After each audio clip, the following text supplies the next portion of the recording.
From Hollywood, it's time now for John Lund as... Johnny Dollar. Down Vegas, Johnny. Hey, how would you like to go to California with me? Well, I like that fine, but do I have to work? If you want to eat while you're out. Johnny, we've written a lot of insurance for Los Angeles contractor named Elliott Champion. Uh-huh. Last night, his latest project went up in smoke. An office building he completed 2 weeks ago. How much is the policy worth?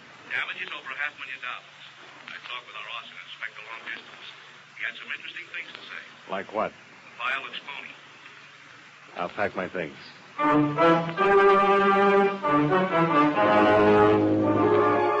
John Lund in the transcribed adventure of the man with the action-packed expense account, America's fabulous freelance insurance investigator. Yours truly, Johnny Dollar.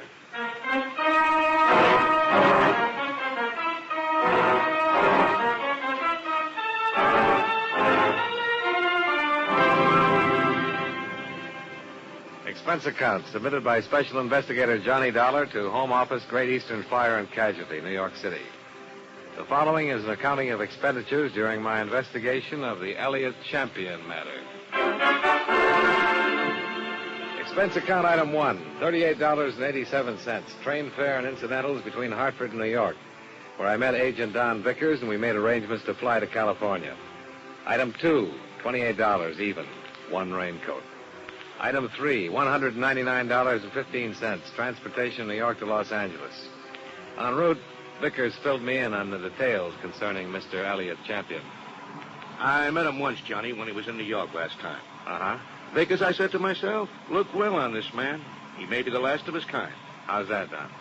Well, Champion's 60 or better now, and he's been everything in his lifetime. Sailor, soldier, lawyer, financier, Lord knows what all. One of those birds who started with absolutely nothing. He talked fast, worked hard, and what he couldn't get one way, he managed to get another. All in all, he's done pretty well. I didn't like him, Johnny. Go on. Well, maybe I was just jealous of his aggressiveness, or maybe it's that I've heard stories of how he ran roughshod over big and little. No, well, it's about this office building. Yeah? Ives, the man who called me, has worked on several arson cases for us. Said the fire was of a definite incendiary origin. Can he prove it? Yeah, nothing fancy. Somebody poured a few gallons of gasoline over some leftover building materials in the elevator shaft and threw a match on it. Oh, pretty effective. What else? Well, Champion's in financial trouble. The insurance would be better than the building. Ives will probably have more for us when we get there. He's been working on it from the start. I feel like a patsy. Oh, how's that? Well, Norman Ives has always been the best arson man in the business, as I can remember. And you're no slouch. What am I doing in this? Protection, Johnny. If Champion fired that building down to collect the insurance, I want to know about it. Ives might find the answer, you might find it, or I might find it. But where Champion's involved, it won't be easy. We'll all have to work. Are you scared of this guy? Yeah. Nobody's ever beat him.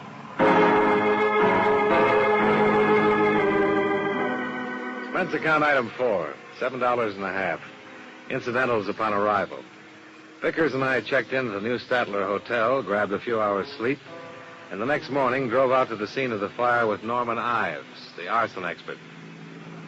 A watchman on duty had seen a man loitering in the vicinity of the building when he came to work at 6 o'clock. 3 other people remember the same man, a druggist, a filling station man, and a newsboy. All of their descriptions were pretty close. Medium build, medium height, medium weight. Between 25 and 30. Well, that's helpful. Yeah.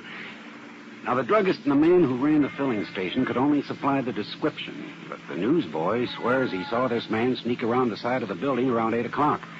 The fire broke out about 8:30. Anybody see him leave? The newsboy says he saw him catch a bus on the corner right before the fire broke out. The bus driver on the line wasn't any help. The police have broken out every mug they can find in the arson files. Well, if the man with all the medium things about him is the man, this might not be so tough. No luck so far. I don't think they'll pick him up in the arson files, Dollar. It was an amateur job. I'll show you exactly how when we get there. What about the police lineup? Well, they've had 3 so far. 1 coming up tonight and 1 tomorrow. I'd say that's a long chance, too. No professional, no firebug? There's a possibility, sure, but none of it seems right to me. A bug will plan it and perform it just like an expert. And he'll stand around and watch it burn. Maybe he'll call somebody up and tell him how happy he is. But I don't think our boy is any bug. There's something else in it, or I miss my guess. Well, you're the specialist. Any ideas? Not a one. I talked to the men who had been working in the building that day. There was no gasoline stored in that basement when they left work at 4 o'clock. But somebody moved in at least 5 gallons of gas between 4 and 6 when the watchman came on. How he did it, where he got it, I don't know. But it's one thing we'll have to find out. The police have any leads? They're working as hard as they know how. It would take a long time to check every filling station and find out who bought a 5-gallon can of gasoline. Yeah. We're up against something here, and Has anybody talked to Champion? Not yet. All he knows is that the fire people are trying to discover how the blaze started. I thought it best to leave it that way until we get our bearings. Well, here we are. Sure looks like a mess. Yeah. Well, come on. I'll show you how much of a mess it really is.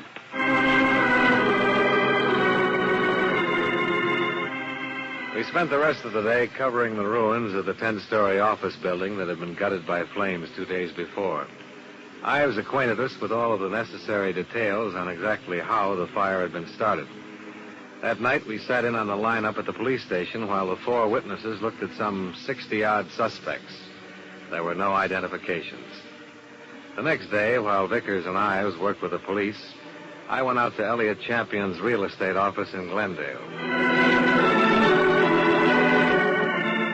Expense account item 5, $5 taxi fare, including tip.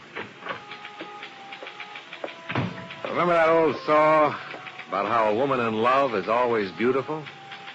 Well, when I walked in, I had no idea Mildred Champion was in love and no idea that she was beautiful.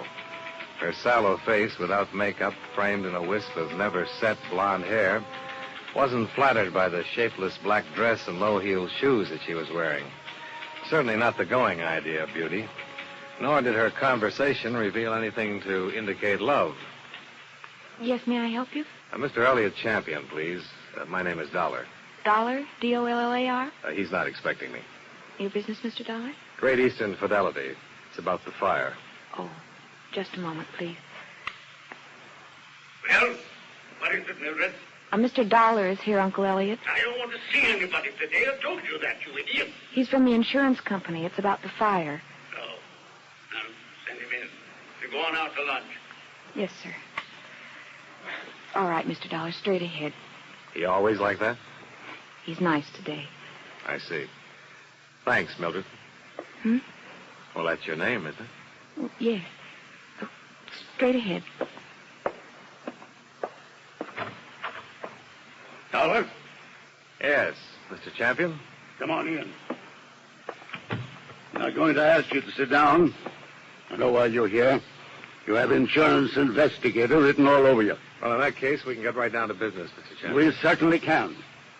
Do they know what caused the fire yet? They do. Somebody poured gasoline on some rubbish in the basement. It was deliberate. I thought so. Why? Because Joseph Harrison is out of prison now, and he swore he'd get back at me. Who's Joseph Harrison? Harrison worked for me at one time. Discovered stealing money from me, and I prosecuted him. He was sent to prison for 5 years. He's the one. You seem pretty certain of that. Of course I'm certain of it. I know what enemies I have, what friends. There are some witnesses who've got to look at the man who we believe started the fire. What does Joseph Harrison look like? I don't remember. I hardly ever remember faces. But you remembered his threat. What I remembered was the small story in the newspapers last week that he was being released from prison. Well, we'll certainly look him up and have a talk with him. Now, that's very good of you, I'm sure. Now, look, this can be a difficult thing all the way around, or we can cooperate, Mr. Champion. I understand you people have been over to my bank looking into my personal affairs. I don't think I have to beat around the bush with you, Mr. Champion. There's a lot of money at stake here. We'll have to hold up your claim until we get all the facts. You'll pay that claim, Mr. Dollar. I didn't say we wouldn't. But we'll have to be satisfied in all directions. Then satisfy yourself. Get Joseph Harrison. He burned down my building. A review of the trial and proceedings in which Joseph Harrison had been convicted of grand theft, his threats at the time of the trial, substantiated Champion's information. When 2 of the witnesses identified Harrison's mug picture, an APB went out. We worked with the police. When all the routine places had been covered, we branched out and went out after anybody.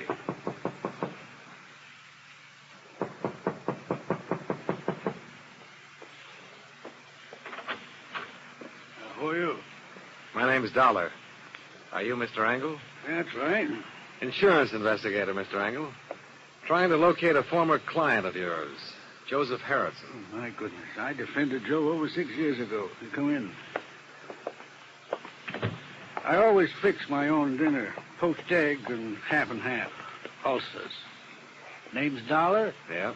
Hey, you want something? No, thanks. Do you mind if I finish? No, go right ahead. What led you to me? Well, covering everybody. We're very anxious to get a hold of Harrison and talk to him. Well, I don't think I'm going to be much help, Dollar. What's it all about? He's been identified as the man who started a fire in the Elliott Champion building. Well, I'm sorry to hear that. Are you, Mr. Angle? Truly sorry. Joe Harrison was a nice kid who got in a little trouble, is all. But a calendar job. Born with one war just finished, a depression on deck, and another war in the hole. Makes a difference in a man's life. The calendar got him. Everything was against him at the trial, too. Champion poured it on. He didn't have to, but he did. He could have let him off. Did you try to talk him into that? No, I didn't. Nobody talks Elliott Champion into anything. And besides, Joe would never admit taking the funds. He said he was framed. Well, he didn't have a prayer with all the evidence Champion had against him. Why, I read the trial notes. Yeah, and that's it. Joe pleaded not guilty in the face of everything, and he went up. I want him to make a guilty plea and go on the mercy of the court. It was his first offense. Well, he's out now, and as I said, it looks like he's trying to get even with Champion for prosecuting him. Oh, for a lousy $10,000. Has he gotten in touch with you? Oh, no. You ever write to you from prison? No. You have any idea where he'd be in town, Mr. Angle? No, I don't. Well, then I guess I'll leave you to your eggs. Oh, yeah. Dollar. If you find Joe, I'd like to know about it. Why, Mr. Angle? I'd like to see him. I wonder what 5 years in prison does to a kid like that. Yeah.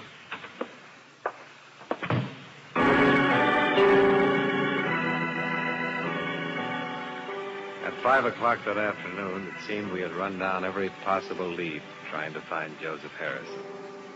By that time, the other two witnesses had made up their minds that he was the man they'd seen after all. With the 4 identifications, the case against Harrison became stronger, and our case against Elliott Champion grew weaker. It was imperative that we locate Harrison and prove or disprove that he started the fire. Yeah, Johnny Dollar. This is Mildred Champion. Remember in my uncle's office? Yeah, I remember. Mr. Dollar, you're looking for Joe Harrison, aren't you? I know you are. You don't have to answer me. And I think I can help you find him, but he's not the one you're looking for. I live at 1038 Murata Drive. I'll be home in another hour. We can talk there. At 5:30, I received another call. This one from Champion's lawyer. He advised me that Champion would bring suit if the claim was not honored immediately. Could have been a bluff, or he could have meant business. We never found out. I had a third call at 5:38. Johnny, this is I. Hi, how's it going? Champion's dead. What? I'm on my way out of the house now. Somebody shot him 10 minutes ago.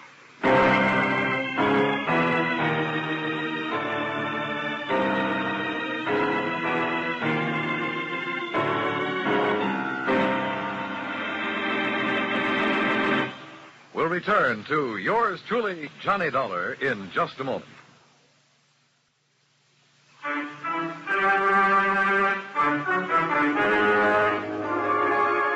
Now, with our star, John Ludd, we bring you the second act of yours truly, Johnny Dollar.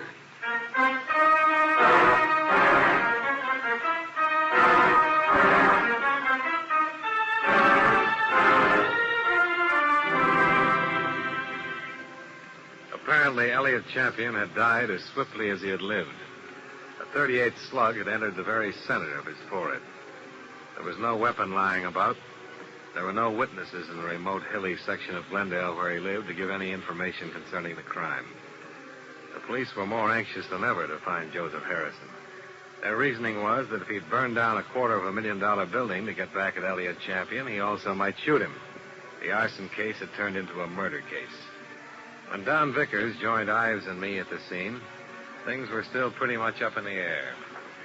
Well, now, this is a new wrinkle. What do you suppose... We'll just have to wait and see.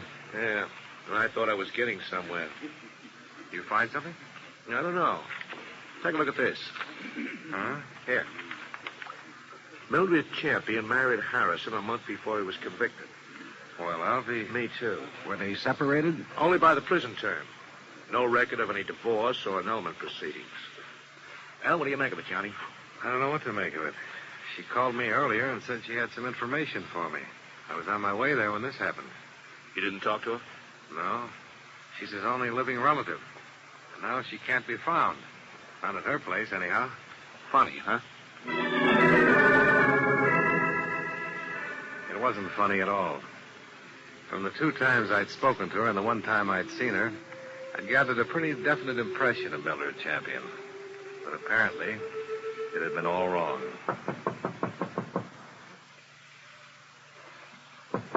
All right, I'm here. I'll be there. Why, Dollar. Hello, Mr. Engel. Never thought I'd see you anymore. What's up? Still looking for Joe? Still looking for Joe. Yeah, wish I could help you, Dollar. Elliott Champion was shot and killed in his home tonight. No. That's all you have to say? What else is there to say? Unless I ask, did Joe do it? Maybe. Well, Did you know Mildred Champion? I met her. Did you know she was married to Joe Harrison? Yeah. I'll throw one more thing at you, Engel. Champion wasn't always too good about paying his income taxes. Our accountants cover everything in a case like this. What do you want me to say? I'm here to get all of the story now. I think you're the man who can tell it. Why? You can tell me if Harrison was the kind of man who'd start that fire.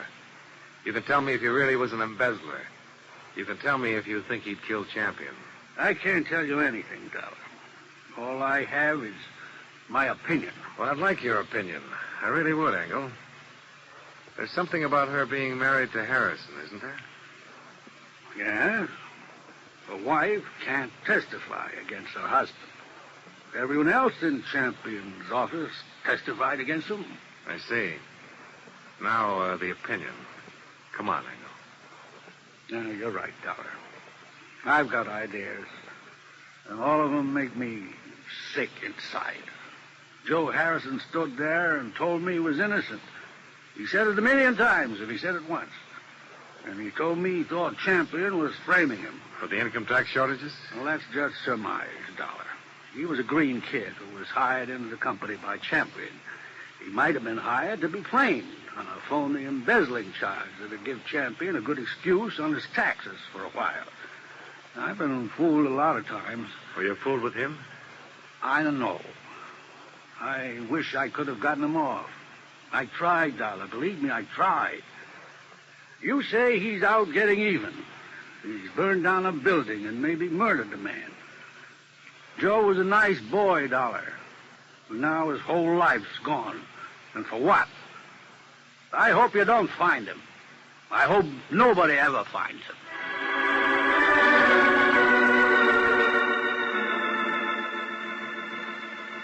But we did find Joseph Harrison. He was right under our noses all the time.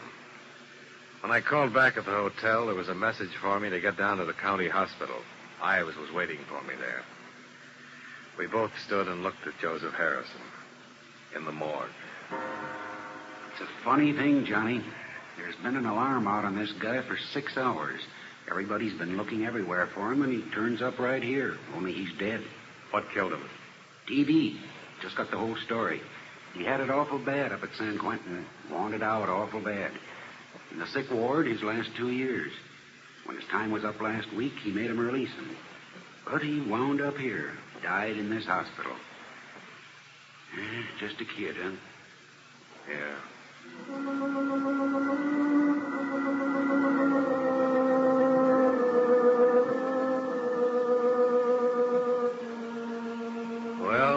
back where we'd started from, trying to make a case against Elliott Champion.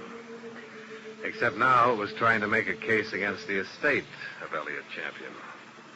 I was surprised to learn before leaving the county hospital that his niece had still not been seen to be informed of her uncle's death.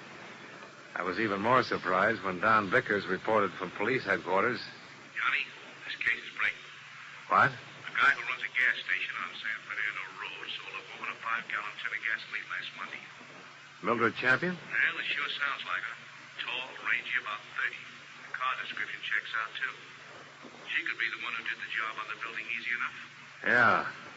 And on her uncle, too.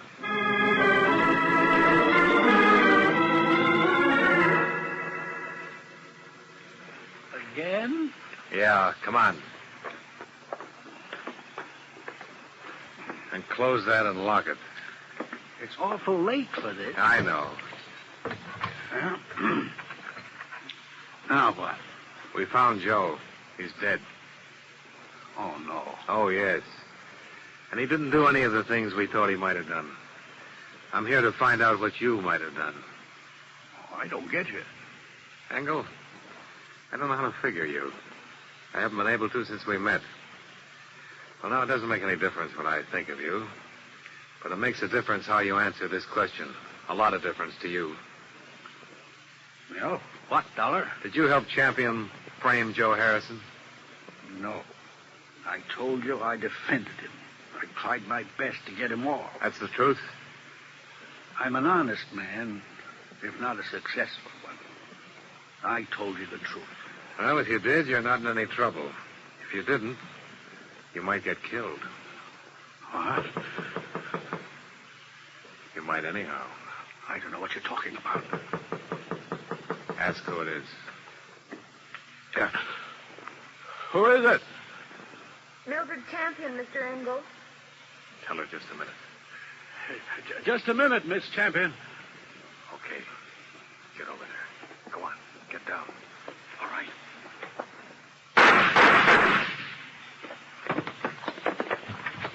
Call the police.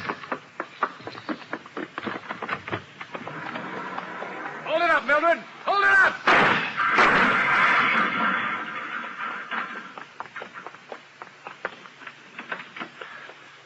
Are you hurt? You. Are you hurt? No, I'm all right. Did I kill him? Did I kill him? No, Mildred. You didn't kill him. Oh, he ought to be dead. My uncle stole money from himself and made it look like Joe did it. I know about that. And that one in there, he helped him. Why didn't you let me kill him, too? He didn't help your uncle.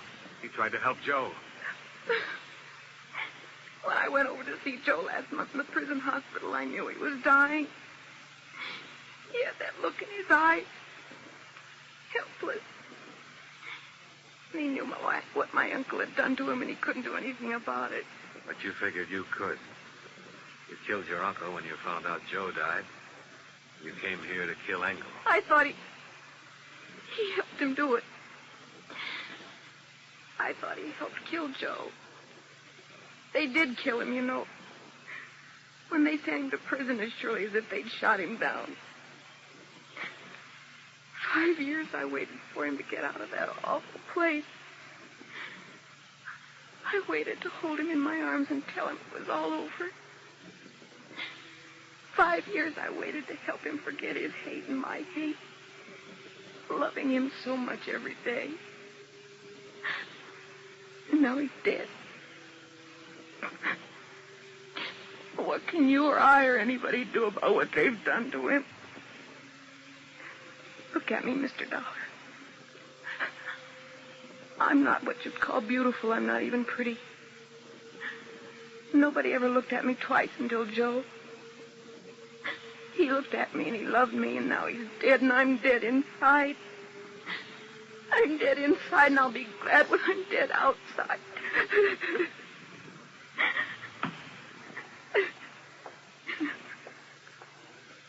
Come on, Mildred.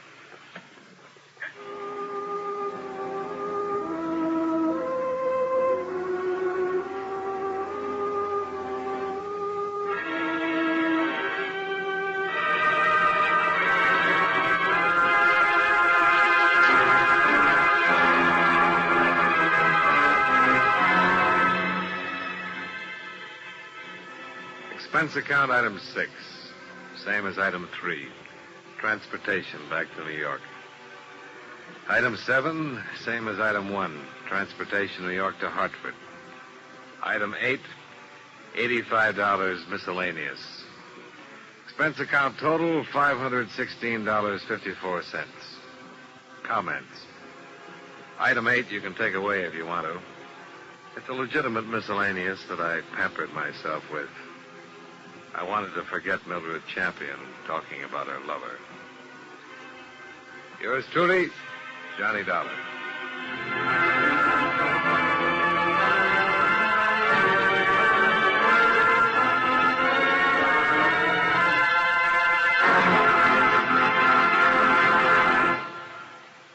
Yours truly, Johnny Dollar, stars John Lund in the title role and is written by E. Jack Newman with music by Eddie Dunstetter.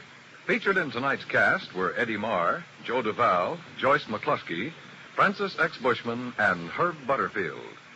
Yours truly, Johnny Dollar, is transcribed in Hollywood by Jaime Del Valle.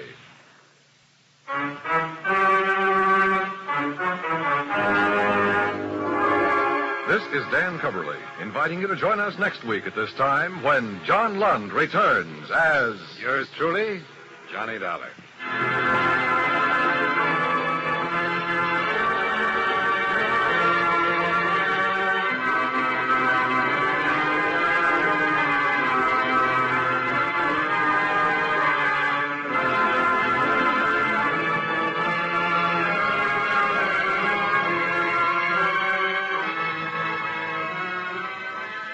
Tomorrow night at the Star's address, look up Danny Clover, detective in New York City's teeming Times Square area. Danny, born and brought up in the shadow of the Great White Way, knows its haunts and its people as few others do. Tomorrow and every Saturday night on most of these same stations, follow Danny Clover on CBS Radio's Broadway is My Beat. It's packed with thrills and human interests.